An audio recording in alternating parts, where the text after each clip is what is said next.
the Blon BL-03. What do I think of these?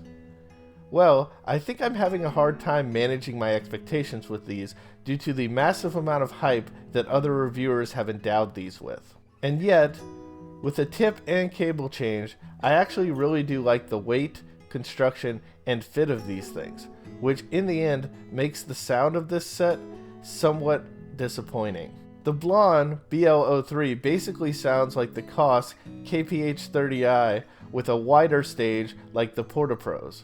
Almost like the two had a baby and reproduced an IEM. But there's also something about the Blon that makes me not like them as much as either of the Kosses. I'm having a hard time putting my finger on it, other than to say that the Blon sounds somewhat more sterile in quality than both of the Kosses do.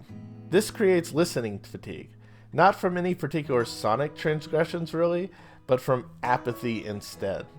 In terms of IEM comparisons, let's consider a few. Let's start with the 10P1, an IEM that received more mixed reviews. In comparing the Blon to the P1, I am surprised that the Blon has had more favorable reviews, honestly. Why do you ask? Well, I say this because to my ears, the Blon sounds like a more dynamic P1. So if you like the P1, you might like these, but just like the P1, I also find the Blon to be somewhat lackluster. I mean, they're fine, and don't get me wrong, the Blon is a very good IEM for their price.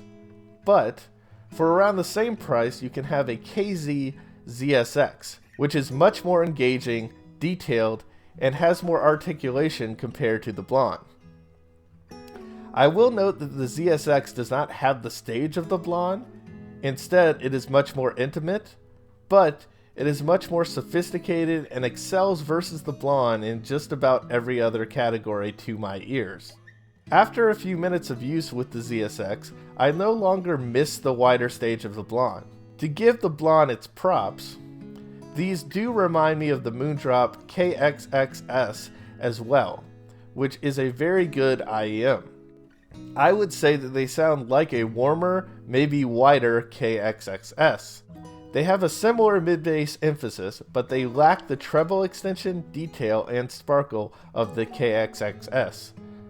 The Blon also have a slight bleed from the bass into the mids that is less present on the Moondrops. On the downside, I have had the Blons for a number of weeks now, and while they certainly have grown on me to some extent, ultimately, I feel that it is lacking specialness other than its price to performance ratio, and maybe its staging. I've tried the Blons on a variety of sources, and the only source that really impressed me was the Bravo Ocean. But I did get some mild hiss that was audible when the track was not playing.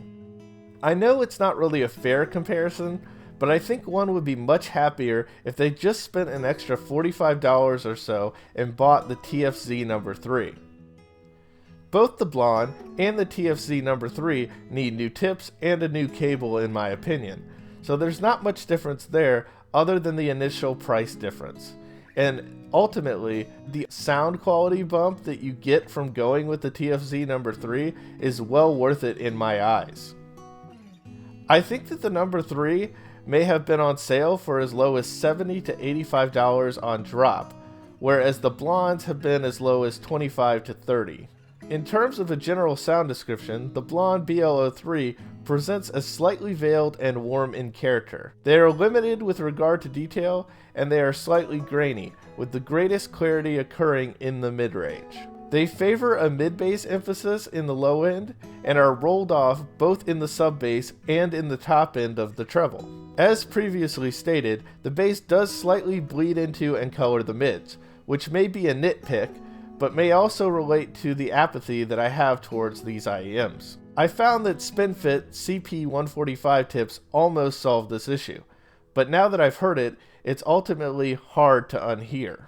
Imaging and separation are good and staging is wide, and perhaps this is the IEM's saving grace or shining moment. Female vocals are also nice on this set, so don't get me wrong, I understand why some people love the Blon. It's a solid contender, and its price to performance ratio is off the charts, but it is also overhyped in my eyes. For IEMs under $40, it is probably the best thing out there right now, but I've also heard good things about the Jade Audio EA3. Furthermore, if you spend a small amount more, you can certainly do better in my book. For example, the KZ ZSX, the TFZ number 3, and the Moondrop KXXS previously mentioned. So what is the use case for the Blon BL-03?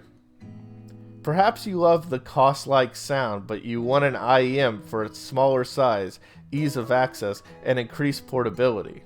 While Portapros are also pretty portable, cost a similar amount, and sound better with the Axie pads, if you need the isolation of an IEM or perhaps want to prevent sound leakage, then this could be a perfect match for you. For most people though, I'd simply recommend the Costas themselves or perhaps other IEMs. While you can spend more and certainly do worse, you can also spend the same or just a little less and also do way better.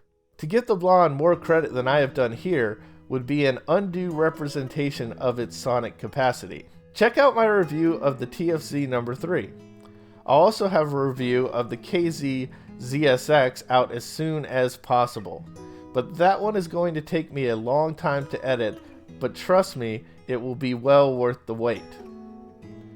Also, just a reminder, at the 500 subscriber mark, I will be giving away a set of COS KSC 75s. I'll also be releasing a review of that set around that time.